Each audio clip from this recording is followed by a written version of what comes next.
It's so great to be here. What an amazing venue. I can't get over this room. It turns out I was at an academic conference last month in Italy. I know it's tough being a professor. And it was held at the European University Institute, which is in a beautiful Renaissance villa in the hills overlooking Florence. And the seminar room is exactly what you would expect for a facility like that. And I thought, well, this is great, but then I'll be back to the US and meeting in, boring hotel ballrooms. And then I came and I saw this place and I thought, wow, this could be in Europe, right? In fact, I love how they've got these stained glass images of the keynote speakers for the conference. I'm not sure which one I am, probably the one who's sort of pontificating the most. But, I teach at a business school. My training is in economics and business strategy and innovation. And actually, I teach a course. Where's our previous speaker? I teach a class in change management. So I really appreciated the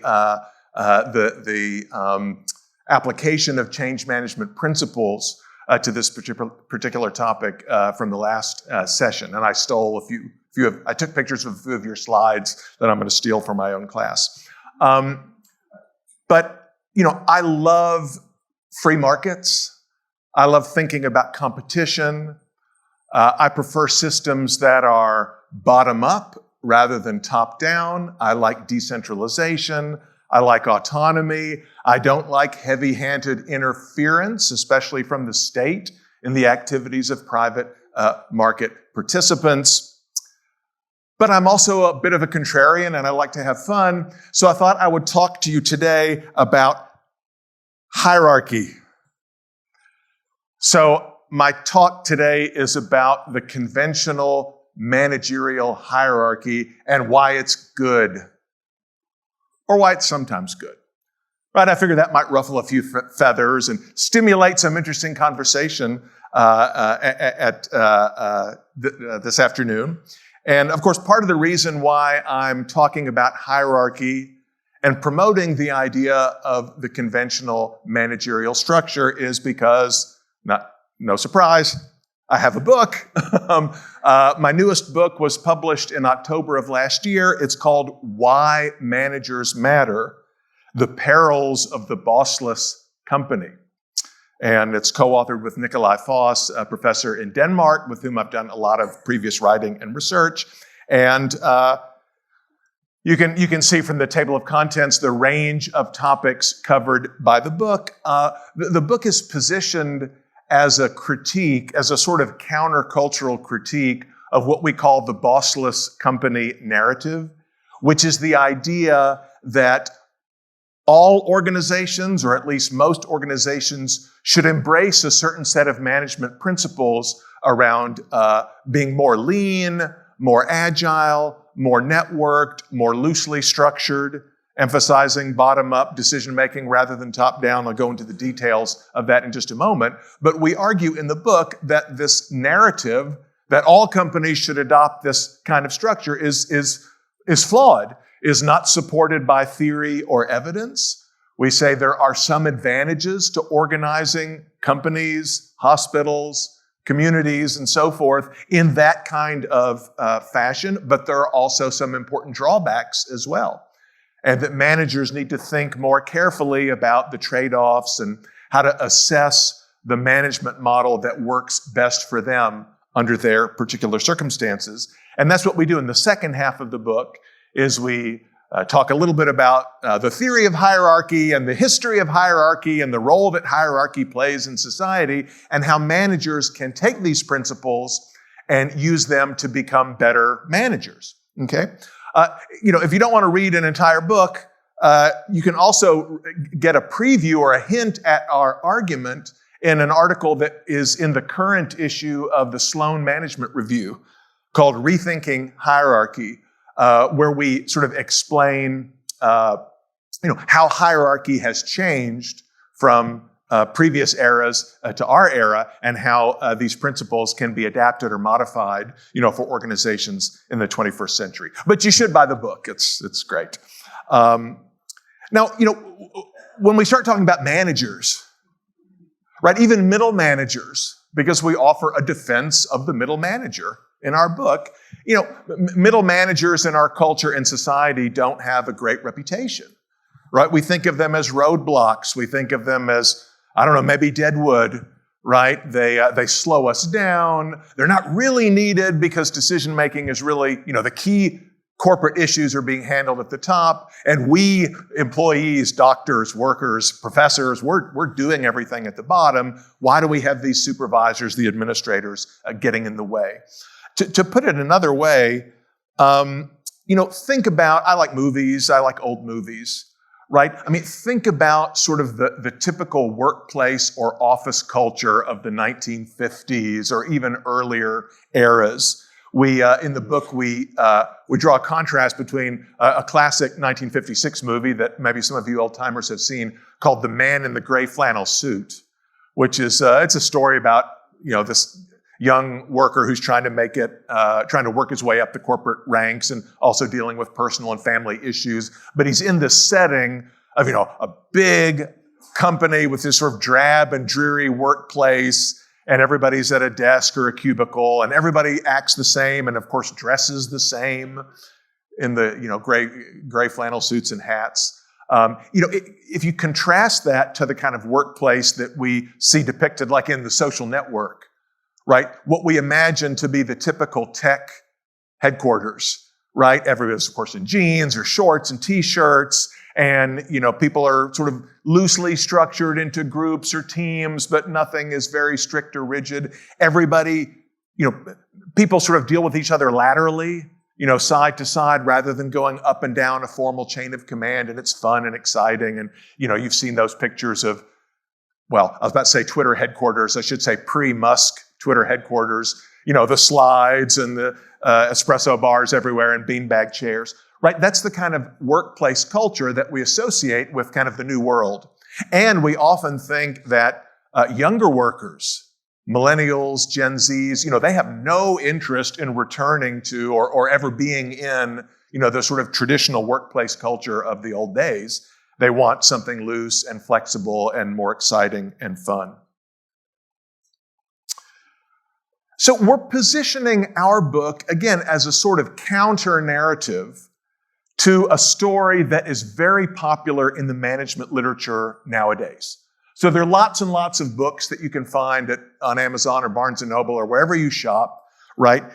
Espousing this lean, flexible, loose, contingent, bottom-up model for companies. We're not talking about nations here, right? But we're talking about for private organizations. I'll talk a little bit more about holacracy in a moment, but you can sort of see how these books are positioned. There's sort of a cultural aspect to this too, right? It's about being more human and more organic. Humanocracy by Gary Hamel, who's one of the great management thought leaders. And Michele Zanini is a good example. Humanocracy is obviously, that sounds great compared to, I don't know, a robotocracy or, whatever is the bad kind of tightly structured model. But these works actually draw on a much older tradition of books going back to the 1940s, 50s, 60s on, more humanistic modes of management and more organic and sort of biological ways of thinking about organizations compared to the mechanistic sort of engineering mindset that we associate with the workplace of the 1950s or whatever. And, there are even more recent books by practitioners on embracing these kind of principles in organizations. Now, the new narrative, or the bossless company narrative, the idea that these loosely structured organizations are always or almost always better, is typically illustrated with a bunch of examples of companies, some very well-known companies, some not as well-known, that are famous for having adopted a really lean structure, that have radically flattened the hierarchy and gotten rid of the middle managers and so forth. And these companies are, in a variety of industries. They include, some older firms like Gore, Gore that makes Gore-Tex, your jacket and your camping gear. Gore in the 1970s embraced a model that the founder, Bill Gore, called the Lattice organization. that was meant to describe a kind of a matrix structure that was a deviation from the traditional top-down model. Semco is a Brazilian manufacturing company that in the 70s and 80s adopted a radically flat hierarchical structure. You might have heard of Morningstar tomatoes, or maybe you haven't. Morningstar is the US's largest tomato processor based in California, and again is famous for a radically flat structure with almost no management at all, and a lot of lateral negotiation among employees. Tech companies, many newer tech companies also are well known for embracing some version of a very flat, almost bossless kind of structure, like Valve, the video game company, and now video game distributor. Zappos is an online shoe retailer that's now an Amazon subsidiary. Or you might know Haier, the Chinese manufacturing company that is growing rapidly in, for example, the consumer appliance space. And Haier's CEO is famous for embracing a kind of a organic model that he calls the rainforest, or he says our model is more like a rainforest. I'm not sure exactly what it means, but it sounds like a cool place to work. Holacracy, for example, one of these models, a model famously embraced by both Valve and Zappos. Holacracy starts with the principle that rather than placing people in a kind of a layered structure with, strictly defined as top, middle, and bottom, people should work together in loosely organized and sort of continuously changing ad hoc teams that they call circles. And so individual team members or workers can come together in smaller circles, which can then be combined with other teams to form larger circles for handling specific projects or tasks. But there's no sort of permanent placement in a hierarchical structure. These circles are meant to be very fluid. They form and dissolve almost organically as company needs or customer requirements dictate. Spotify, right? Most of you, anybody in this room under 30 or 40 probably uses Spotify as the primary music streaming platform. Spotify is famous for embracing a model they call the tribe model. So the little colored dots represent workers performing a particular task.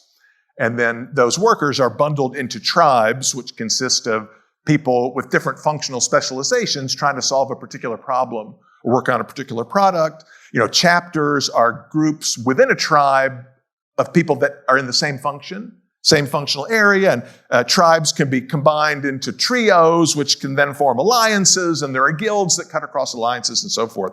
But we argue in the book, actually, that this is really a fairly conventional and well understood organizational model called the matrix structure. Many of you may be familiar with a matrix organization, which means you have some lines of authority that run like this and other lines of authority that run like that, depending on the context. For example, I'm a professor, I'm in a department, reporting to a department chair who reports to a dean, who reports to the president of the university, and so forth, traditional structure. But I also teach, in the MBA program. And in that way, in my teaching, I report to the MBA program director, which includes faculty who are in lots of different academic departments. So some lines go this way, some lines go that way. You could have additional dimensions as well. We've been studying these organizations for 100 years. What Spotify has done is given them cute labels and said, hey, we've got a new organizational model. Okay, now those of you who are longtime attendees at FMMA, or who are well-versed in the literature on free markets, at this point might be scratching your heads a little bit. And what is this guy talking about, right? Don't we know, doesn't Austrian economics or free market economics more broadly teach that bottom-up structures are better than top-down ones, right? Didn't the great Austrian economists Ludwig von Mises and F.A. Hayek explain that central economic planning, that socialist-style economies cannot be successful? It is impossible to allocate resources rationally in a world where you have top-down government control as opposed to a free market system, which is bottom-up. Don't we know that Wikipedia is actually better in most ways, I would say almost every way, than the Encyclopedia Britannica, right? Which is created through the traditional, you got the chief editor of the Encyclopedia Britannica, who then hires volume editors, who then commission authors who write articles. It's the conventional way of producing a product from the top down. But Wikipedia, anybody can create content. Anybody can edit entries. And so Wikipedia, we talk about it a little bit in the book, I forget the exact numbers, but has millions and millions of entries. And are there errors in Wikipedia? Yeah, of course. But there are errors in the Encyclopedia Britannica as well. There's a mechanism for correcting errors in Wikipedia that is absent from the Encyclopedia Britannica. And I don't know if some of you, maybe students in the room, if your professor says, oh, you can't use Wikipedia as a source, that's really not true. I mean, Wikipedia is fine. On average, Wikipedia works great as a source, but don't tell them that's where you're getting stuff. And don't let ChatGPT write your essay either. Okay, so in light of everything that we know about free markets and spontaneous order, et cetera, what in the heck am I talking about? Okay, here's what we say in the book. Okay, here's the general argument of the book. Point number one, flatter hierarchies are nothing new. Bottom-up organizations, employee-led, employee-owned organizations are as old as, I don't know, at least as old as industrial production, but even older than that. So on the flatter hierarchies are nothing new point, think about cooperatives. Some of you may be familiar with worker-owned co-ops, which were quite popular in the 19th century and are a very, very small part of almost any industry today, with a few exceptions, agriculture being one. In some financial parts of the financial services sector, you have customer-owned, insurance cooperatives. Some agricultural processing is run by farmer-owned or producer-owned co-ops. You may have a co-op grocery store, consumer co-op grocery store somewhere in your town. But we have a lot of experience with cooperative modes, especially worker-owned firms compared to investor-owned firms. And it's quite obvious from this literature that on average, cooperatives perform very badly. They perform very badly. And you might be thinking, but wait a minute. You say, but wouldn't it be better if the workers who actually know the business, they know how to run the machines, they're deeply invested in the company, shouldn't they be making the decisions and not some investor in New York or Silicon Valley or wherever? And the answer is no. There are a lot of reasons why you don't want the workers or the customers or the suppliers making the decisions about organization, governance, strategy, and so forth. In fact, it's often advantageous to have a separation of those functional roles, right? So, workers, suppose that a worker-owned co-op is generating excess, it's generating positive net income, right? What do you do with those cash flows, right? Well, if I'm a worker owner, in my capacity as an owner, right, I might want those surpluses invested, reinvested in the company for buying new equipment, additional worker training, expanding our production facility, R&D, whatever, to have, to increase long-term performance. But in my capacity as an employee, I would like those earnings to be distributed in the form of higher wages. So I have a conflict. In my role as an employee, I want one thing. In my role as an owner, I want a different thing. How do I tease out, how do I sort of attempt to resolve that conflict? It can be complicated. Again, the argument is not that it is never a good idea for people involved in a business also to have an ownership stake. That would rule out lots of professional service firms, right? But imagine a medical facility or a law firm or an accounting firm in which every person in the organization is a partner with an equity stake. Think about how that organization would be managed, right? One other benefit of investor ownership is that it's relatively easy to exit. If there's conflict over strategy or execution, and that conflict cannot be resolved amicably or through discussion and persuasion, an investor always has the option to walk, and you can do that, maybe by clicking a few buttons. Whereas if you're a worker in the worker-owned co-op, exiting your equity, giving up your equity stake means you don't have a job, right? If I'm a customer at the grocery co-op, right, if I want to leave my ownership role, well, then I can't shop at the co-op anymore, right? So this combination of roles leads to a lot of conflict. Again, there may be some benefits that in some cases outweigh those disadvantages, but in general, it's probably not likely to be true.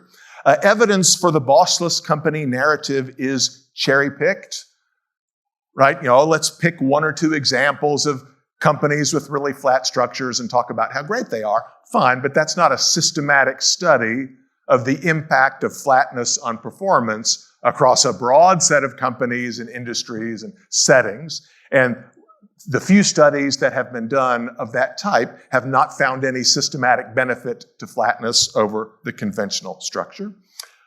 Many ostensibly bossless companies really aren't.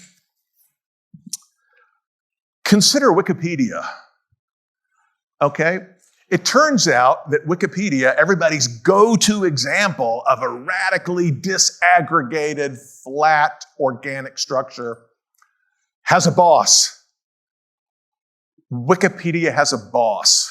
It's this guy. His name is Jimmy Wales. Jimmy Wales was the founder or part of the founding team for the Wikipedia project. He and a few collaborators wrote the code, right? They created Wikipedia, the structure of Wikipedia. Now he has a role as head of the Wikimedia Foundation. A little trivia. Some of you may know my colleague at Auburn University in the Mises Institute, Mark Thornton. Jimmy Wales was a student in Mark Thornton's class, and Mark Thornton had the class read Hayek's The Use of Knowledge in Society, which talks about the advantages of how you can take advantage of dispersed tacit knowledge through a bottom-up mode of organization. And Jimmy Wales thought, hey, that would be a cool way to organize an encyclopedia. And the rest is history. Anyway, that's the version of this. That's what my friend Mark tells me. I haven't really checked that for accuracy. But, again, why do we like Wikipedia compared to other free open source online information providers? Well, look, when you look something up on Wikipedia, all the articles are kind of formatted the same, whether you're looking at a computer or a mobile device, and it's easy to navigate around, and everything's sort of laid out in a consistent manner.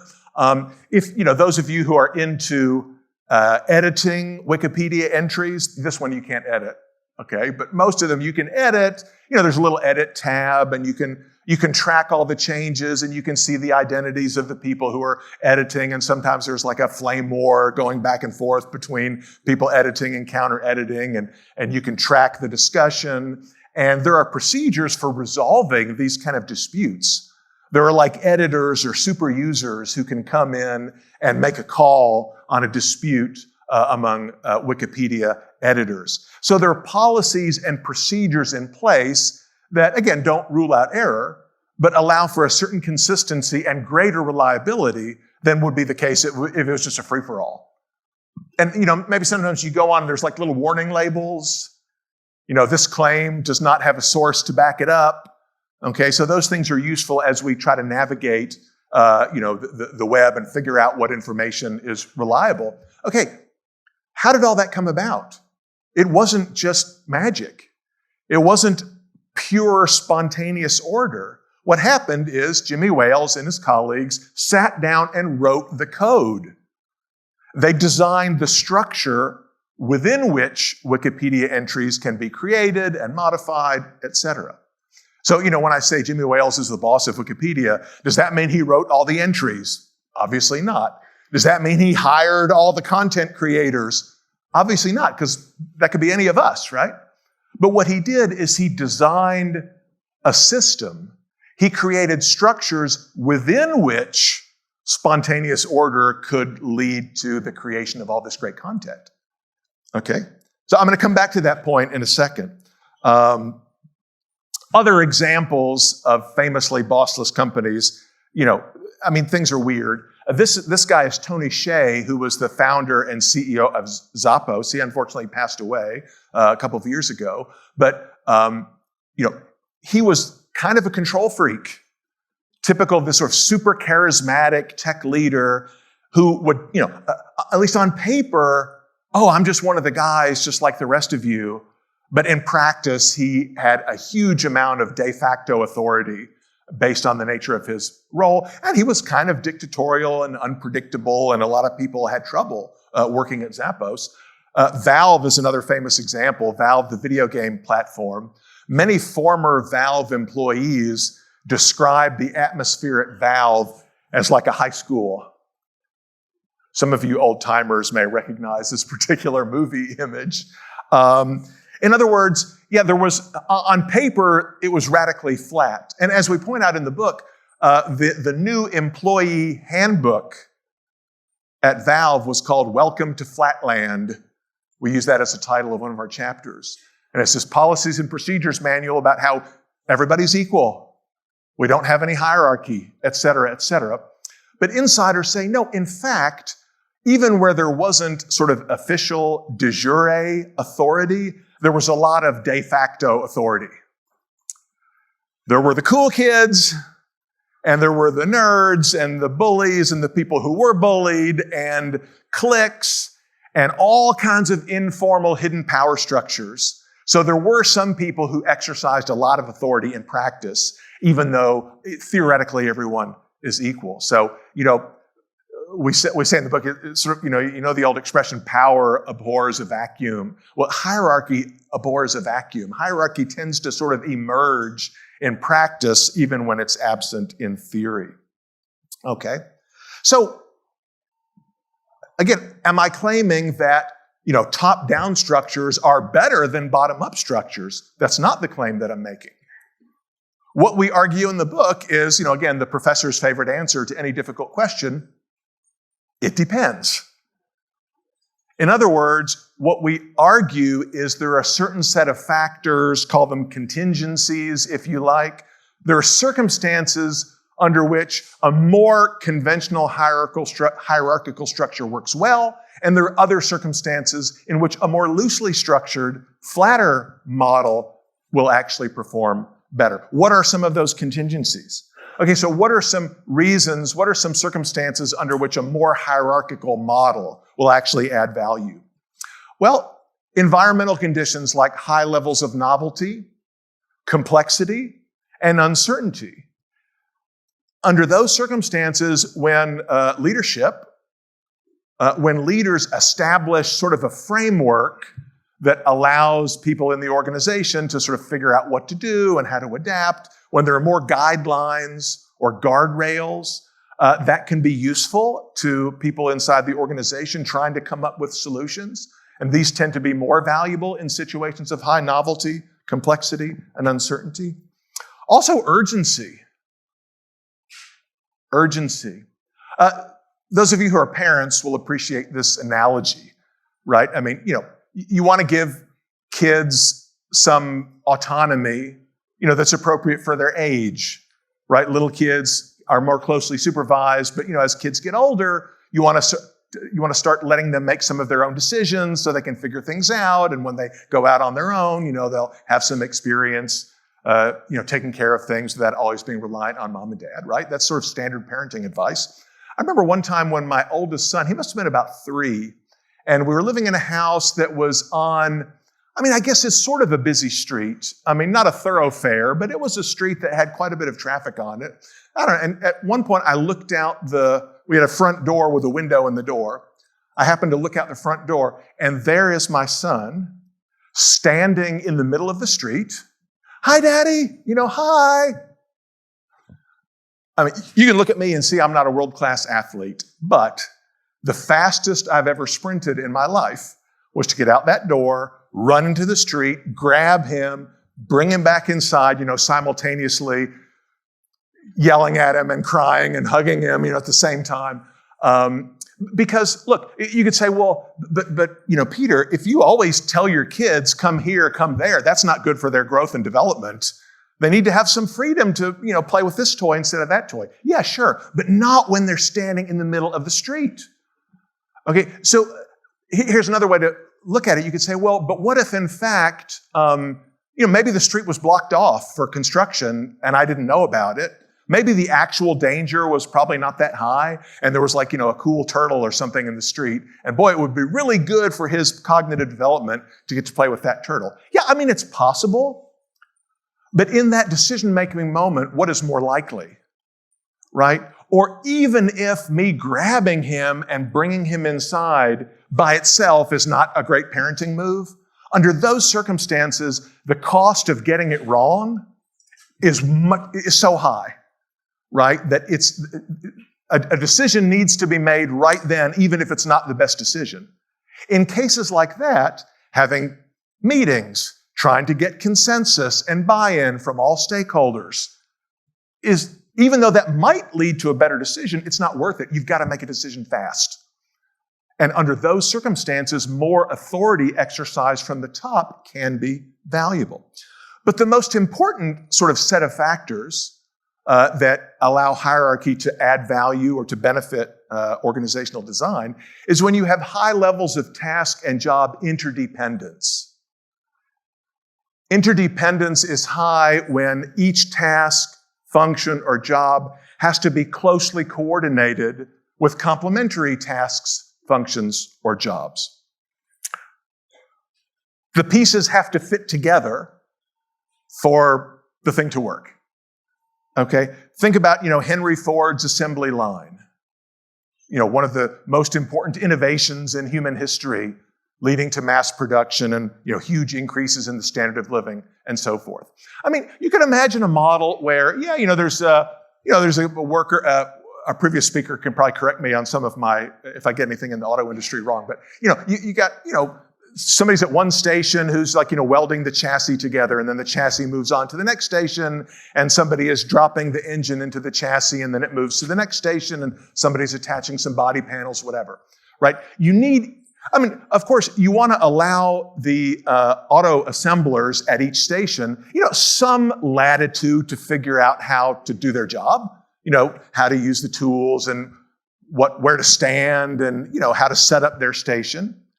But you can't allow complete autonomy, right? Because the pieces all have to fit.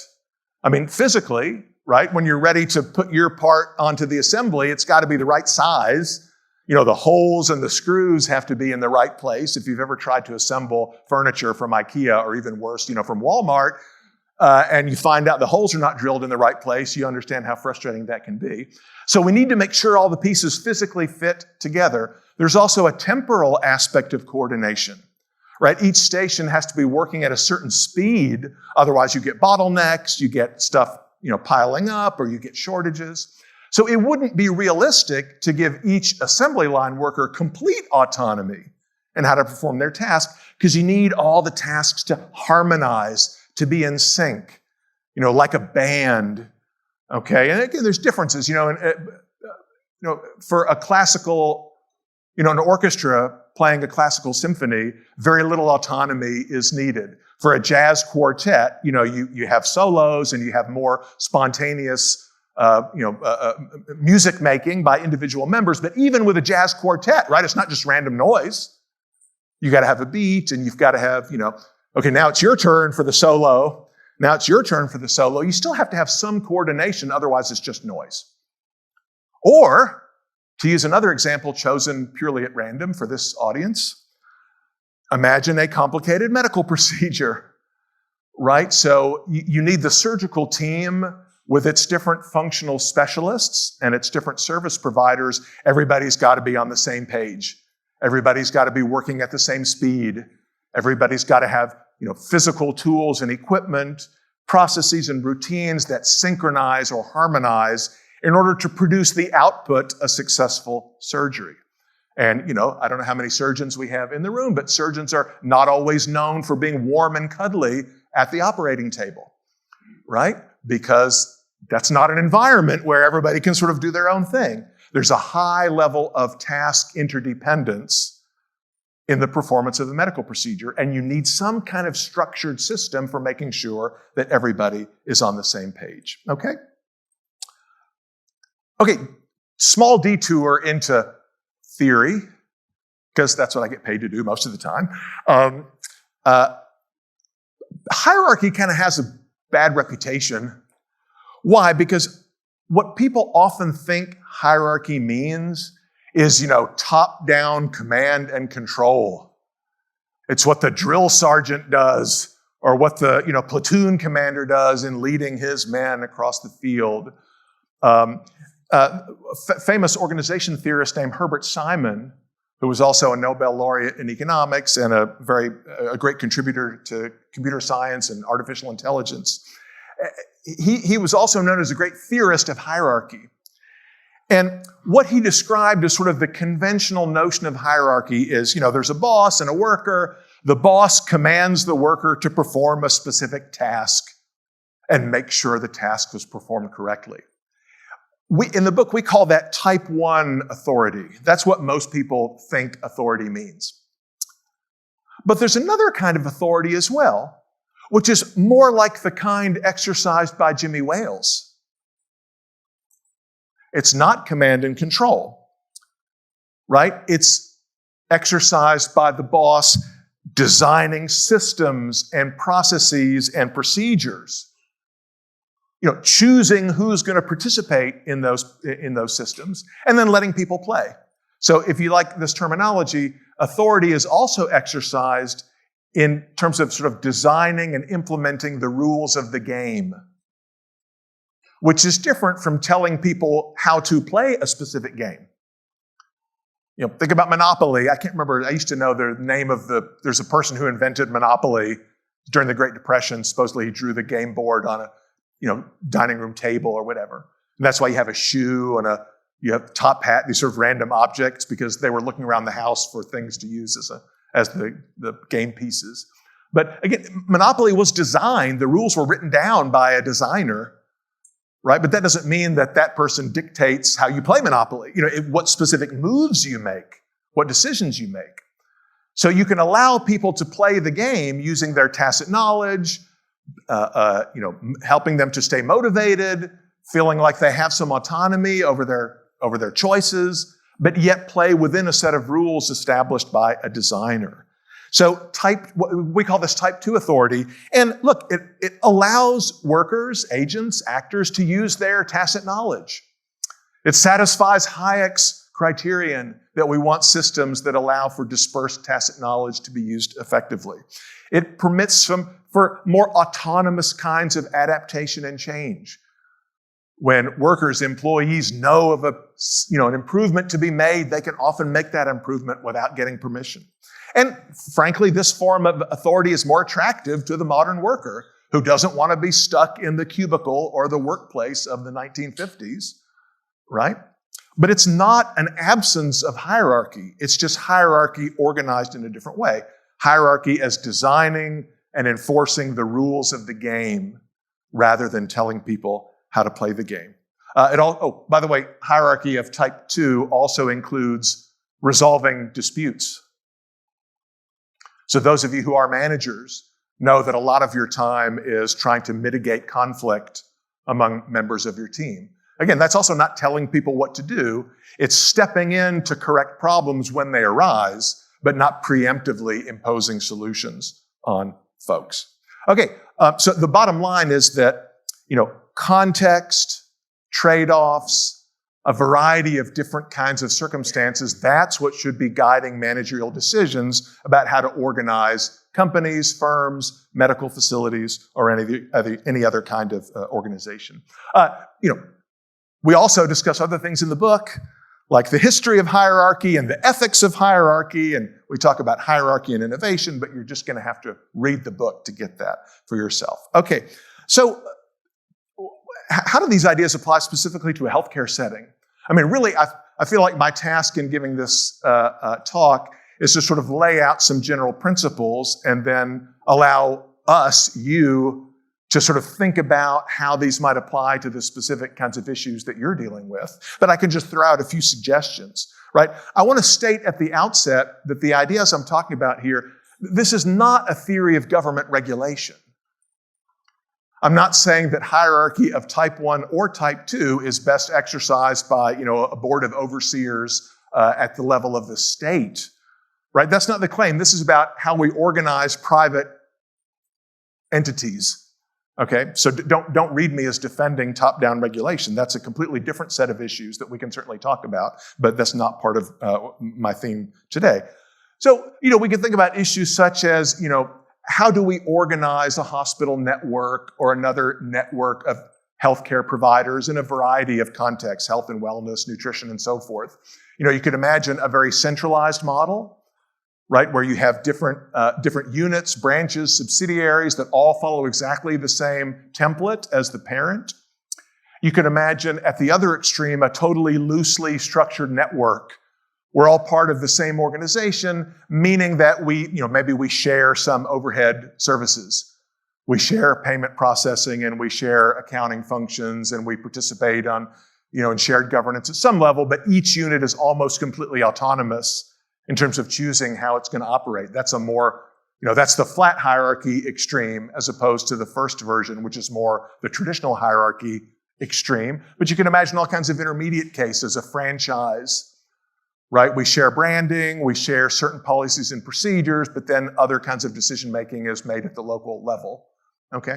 Like a McDonald's franchise, or there are other kinds of franchises that have even more variety and autonomy at the local level than a McDonald's. But if you've ever been to a McDonald's outside the US, there are some different menu items, and the supply chains are completely different.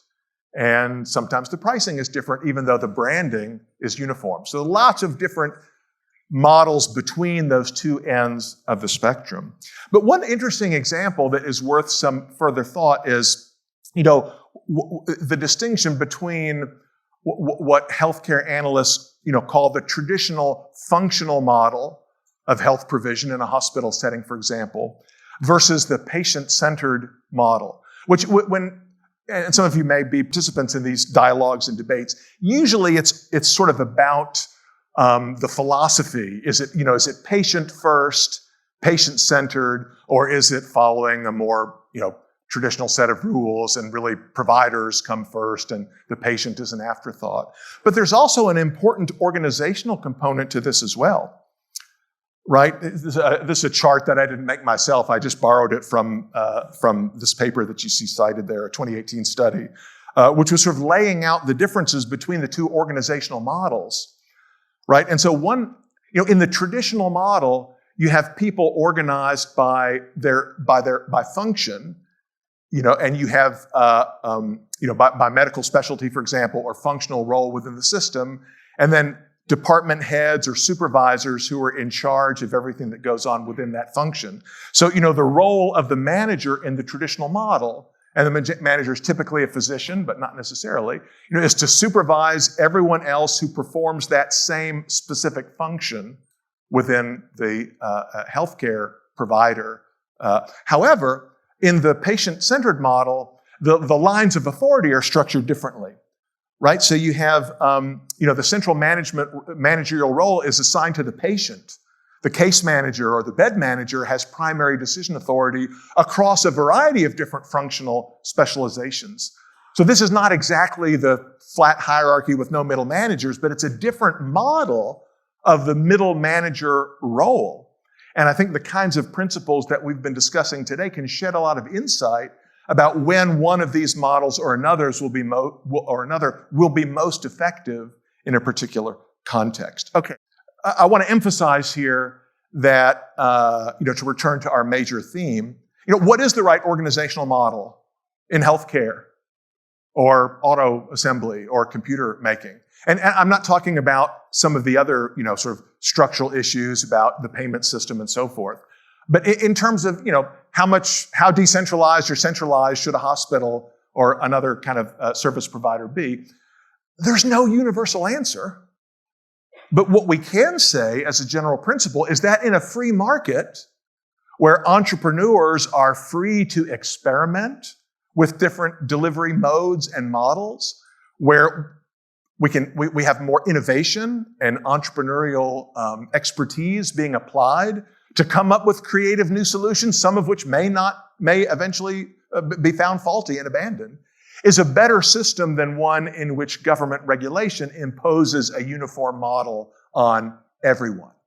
That's the general lesson from thinking about free market principles as they apply to these kind of debates. Okay, so just to conclude, what we call the bossless company narrative, the idea that all organizations should be radically flat, is misleading at best, completely wrong at worst. Hierarchy, by which I mean private hierarchy, not government hierarchy, does play an essential coordinating role, but that role is changing. We're seeing less of the type 1 authority and more of the type 2 authority in our modern age, okay? So an emphasis on the rules of the game rather than the play of the game can serve managers well in many, many different contexts, okay? There are no one-size-fits-all solutions. That's why we need entrepreneurial experimentation, right? But there are some general principles, such as when interdependency is high, more traditionally structured models are more likely to have advantages. When interdependency is low, the flatter, looser model is likely to be beneficial. But I want to urge all of you, as someone who studies management and teaches about management, management is extremely faddish. So beware of the latest and greatest, guru talk, and be cautious of the consultants and speakers and people trying to sell books, except me, who might be, just jumping on the latest bandwagon. And don't rush into adopting the latest fad without thinking very carefully if it applies to your circumstance. And I think all of these topics that we've been discussing have many, many applications to your particular companies, organizations, businesses. And I look forward to the opportunity to help, to work with you in sort of talking about and thinking through what more of those applications might be. And now it's time for lunch.